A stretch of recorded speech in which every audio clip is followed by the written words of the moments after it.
इंद्रियों पर कभी अधिकार नहीं किया, सदा इंद्रियों के अधीन होकर पापाचरण करता रहा, फिर पहुंच गया मृत्यु के समीप। फिर गया।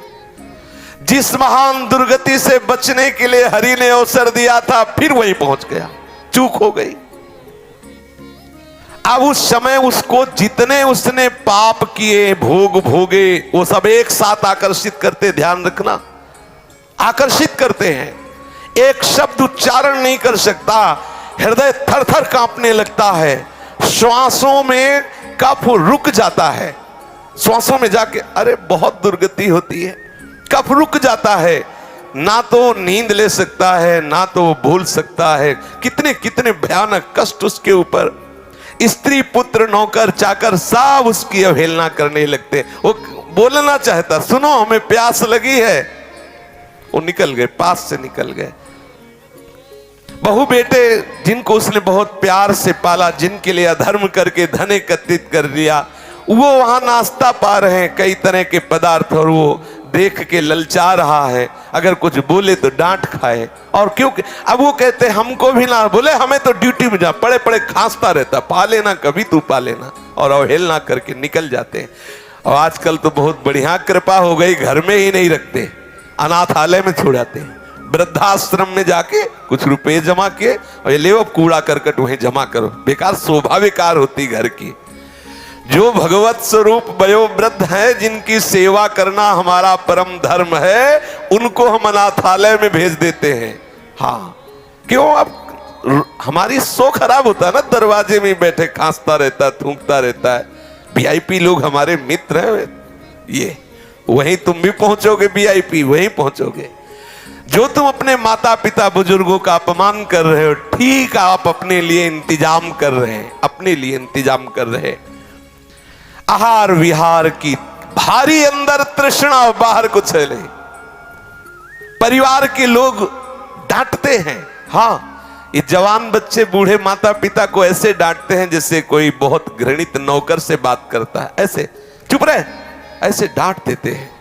वो माता जिसने अपना वक्षा स्थल का दूध पिलाकर उसे बड़ा किया, जिसने उसे मल धोया, जिसने उसने अपने प्राणों की तरह पोषण किया, ठीक ऐसा जवाब देता है वही बालक जवान, उसका हृदय विदीर्ण हो जाता। मैंने तो आशा की थी ये कभी प्यार से और कभी पास बैठकर उनसे बात भी नहीं करता। वो भयंकर क्लेश में जलता है। जो जो उसने कर्म किए, वो कर्म उसके ऊपर हावी होते हैं। अब लंबी लंबी सांस ले रहा, असमर्थ हो गया, कोई उपाय नहीं दिखाई दे रहा। मृत्यु काल का समय आ गया। अब उसका दम घुटने लगा, शरीर कांपने लगा, बार बार मूर्छा होने लगी।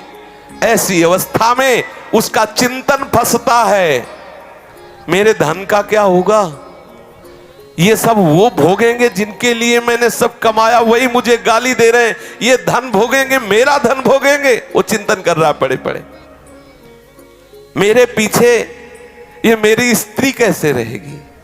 क्योंकि इसने जीवन भर हमें प्यार किया, अब वो भी वृद्ध है, इसकी पता नहीं बच्चे देख रेख करेंगे कि नहीं करेंगे। ये नौकर लोग पता नहीं हमारे परिवार का ख्याल करेंगे कि नहीं करेंगे। बड़ा बस यही चिंतन।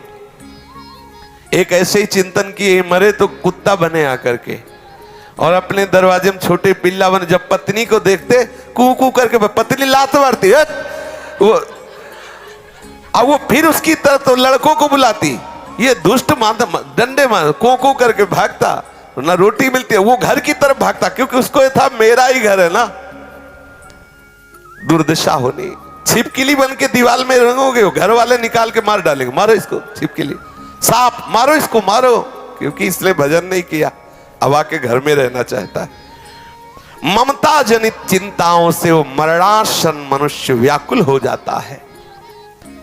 महाबलशाली भगवान यमराज के पार्षद जो भयंकर देह, केवल लघु शंका छूट जाती उनको देखने से। इतने भयंकर हैं यमदूत, ऐसे थोड़ी है। देखने से जब आके घुर्राते हैं तो लघु शंका छूट जाती है, घुरघुराहट शुरू हो जाती है। अब कभी भजन किया नहीं तो सर्व समर्थ श्री हरि प्रिया का याद नहीं आया, स्मरण नहीं आया, नहीं वो बचा लेते। आंखें उलट गईं, तालु कंठ ओठ सूख गए, भीषण यंत्रणा, बार बार हाथ पैर पटकता है, कंठ रुक जाता है, श्वास की गति रुक गई, गले में कफ आके अटक गया और यमराज के दूत पिटाई शुरू किया, निकल बाहर इस घर से, मिला था ये शरीर तेरे को भजन करने के लिए, अपराध के अब चल, तुझे हम दिखाते हैं उसका परिणाम क्या होता है।